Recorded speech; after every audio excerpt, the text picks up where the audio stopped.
Hello everyone, by the way, I am Winilyn Cortez and I am here to discuss my topic that is all about investment management controls, policies, and procedures. First, let us know what is investment management control. Investment management controls are a set of procedures and safeguards designed to ensure that the company's investment activities are conducted responsibly, efficiently, and in accordance with its financial plan. These controls are crucial for mitigating risks and maximizing returns on investment. So there are key investment management controls. First, create and approve a cash forecast. There must be some basis for both the size and duration of an investment to ensure that investments are made strategically to align with available cash flow. Otherwise, a mismatch can develop between investment plans and the need for cash and its availability, resulting in liquidity problems, not enough cash or an excessive amount of underutilized cash or too much cash. Second, record proposed investment and duration on the cash forecast. Though the cash forecast alone should be a sufficient control over the determination of the correct size and duration of an investment, it helps to also formally write this information or document investment details directly on the cash forecast, so there is no question about the details of the proposed investment. And it creates a clear audit trail, making it easy to track investments and verify that they are aligned with the approved plan. So third is they obtained and document codes for each investment. So an investment officer may have a favorite bank and will continue to invest with it even if its rates are not competitive. It is also common for the investment staff to not want to go to the effort of obtaining multiple quotes on a regular basis. So this control ensures that the company gets the best possible terms and interest rates, and it prevents favoritism toward particular banks and promotes cost effectiveness by requiring multiple quotes for each investment. And fourth is issue a signed investment authorization form to the issuer. Banks will not invest funds without a signed investment authorization from the company. So the signed form serves as a legal and verifiable record of the investment. From the company's perspective, signed authorization also ensures that the appropriate level of management has approved the investment, and it protects the company from unauthorized transactions and provides a clear audit trail. And fifth is the match authorization form transaction report. So the bank may unintentionally invest funds incorrectly or neglect to invest at all by matching the signed authorization form to any investment transactions report issued by the bank. The company can verify that what action the bank took as a result of the authorization. This ensures investments were made as approved. Last, in management and investment control, forwards records to accounting for storage. There is some risk that person in the investment department will alter investment authorization documents that de facto hide evidence of inappropriate investments. Once investment authorizations are completed, forwarding them to accounting will minimize the risk, and it prevents manipulation of records.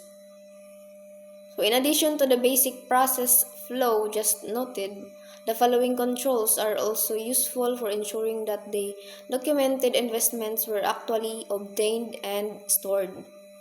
First is periodically match the approved cash forecast quote sheets and investment authorization to actual investments completed. Though all the supporting paperwork may be in order, it is still possible for an investment officer to shift funds to some other unauthorized form of investment. Even if paperwork looks correct, there is still a risk that an officer could misuse funds and it detects the unauthorized actions. Second is assign securities custody to the independent party. It is not common for a company to physically control securities. Instead, they are more commonly stored by a third-party custodian, which represents a higher level of control. So this adds an extra layer of control and reduces the risk of misuse or fraud. And it enhances security and accountability. Next, let's talk about the investment management. So investment management policies are formal guidelines that dictate how a company manage its investments. So these policies are crucial for maintaining financial stability and achieving investment goals. So an investment policy is used to define the level of risk that a company is willing to tolerate and defines the exact types of investment vehicles to be used or not used. Such a policy should cover the level of allowable liquidity. So the policy should outline allowable liquidity levels, specifying conditions for total liquidation of investments. For instance, it may require that 75% of the investments must be immediately liquidatable. Less liquid investments may be allowed above a certain threshold, example $50 million. So the second criterion of the policy is risk. So companies may choose to avoid all risk, often investing only in U.S. government securities. Others may seek to generate significant profits through riskier investments. And clear delineation of acceptable investment types keeps the treasurer focused. So the final criterion is return on investment, or the ROI. For short-term investment, liquidity and risk minimization are prioritized over high ROI, and companies should consider reducing the emphasis on ROI for short-term investments due to market volatility. So the investment policy must align with the investment strategy. If cash is divided into different tranches, or the short term, medium term, long term, the policy should support corresponding investment durations. If aggressive interest rate anticipation is planned, the policy should permit some speculations. And if board decisions limiting certain activities will affect the treasurer's strategy options. So there are other key policy areas. First is funds investment policies. So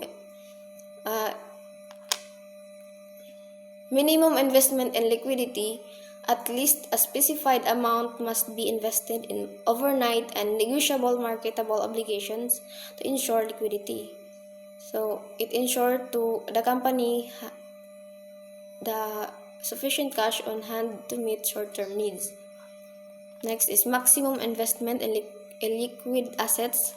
A certain percentage of the total portfolio may be invested in time deposits or liquid assets. Such investments with limited trading activity. This policy balances the need for liquidity with the potential for higher returns from illiquid assets. Next is average maturity limitation.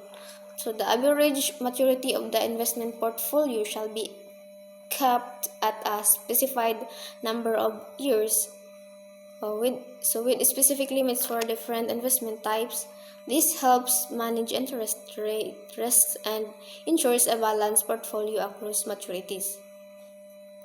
Next is foreign commercial paper restrictions. So investment in foreign commercial paper must be guaranteed by a prime U.S. issuer and fully hedged to mitigate default risk. So this minimizes exposure to foreign currency fluctuations and credit risk. Next is commercial paper ratings.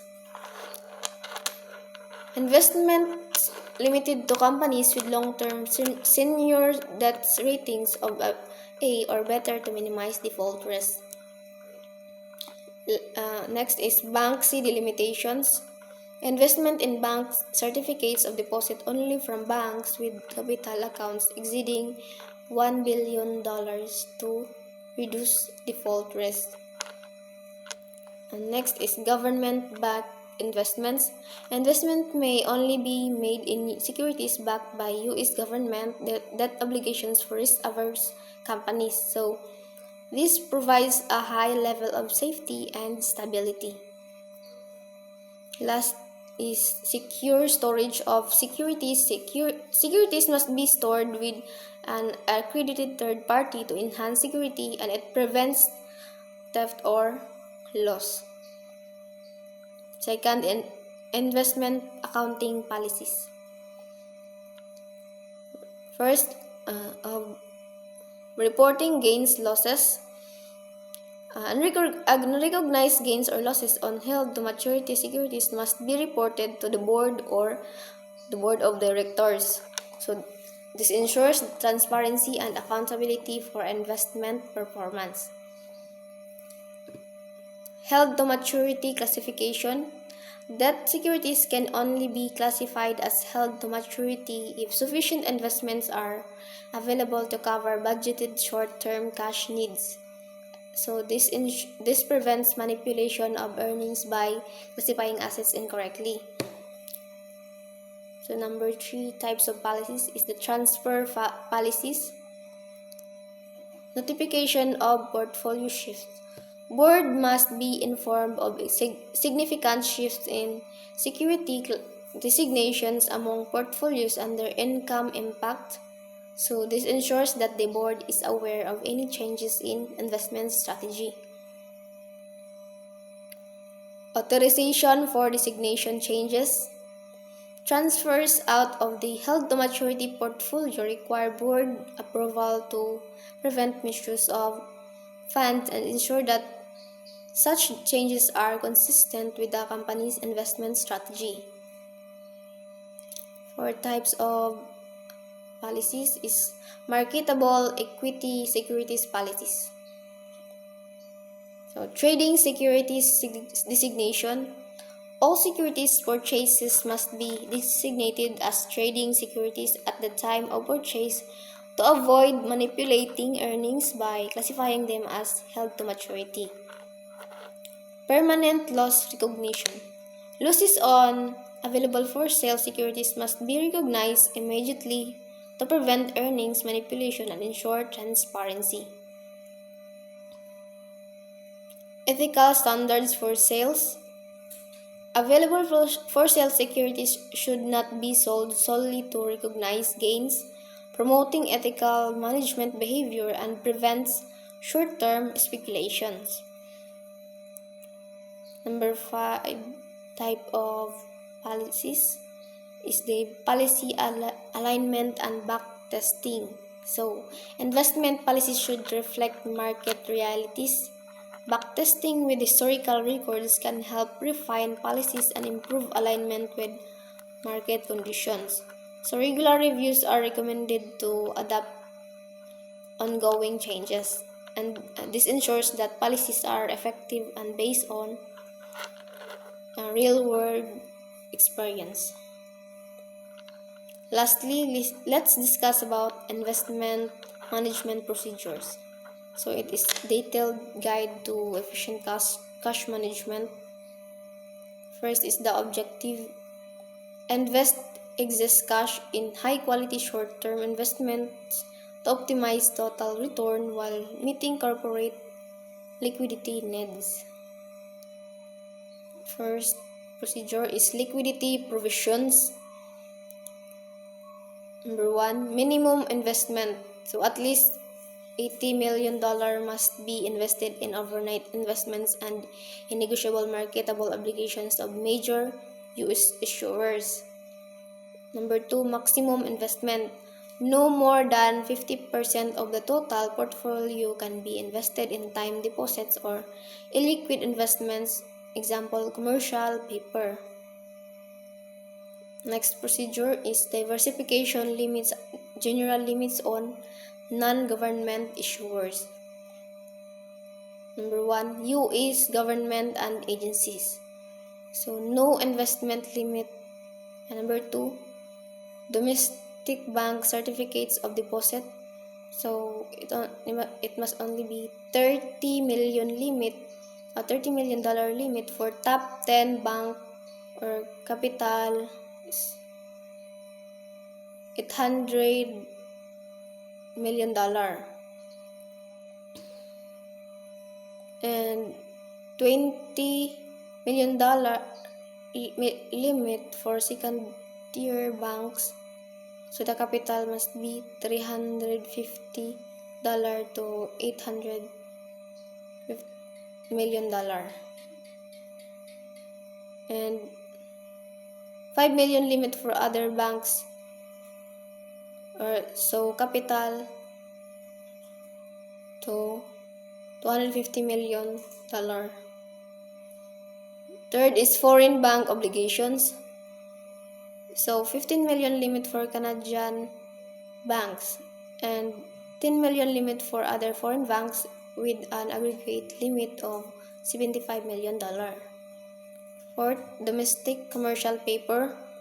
So 20 million for issuers rated AA or better and $10 million for issuers rated A. Number 5, foreign commercial paper, limited to those guaranteed by a prime US issuer and fully hedged. So next procedure is the operating procedure. First is payment process. So payments are made only against delivery of securities to a custodian bank. Second, the documentation. So create 2 copies of the request for interest rate quotations and investment forms, filing both copies.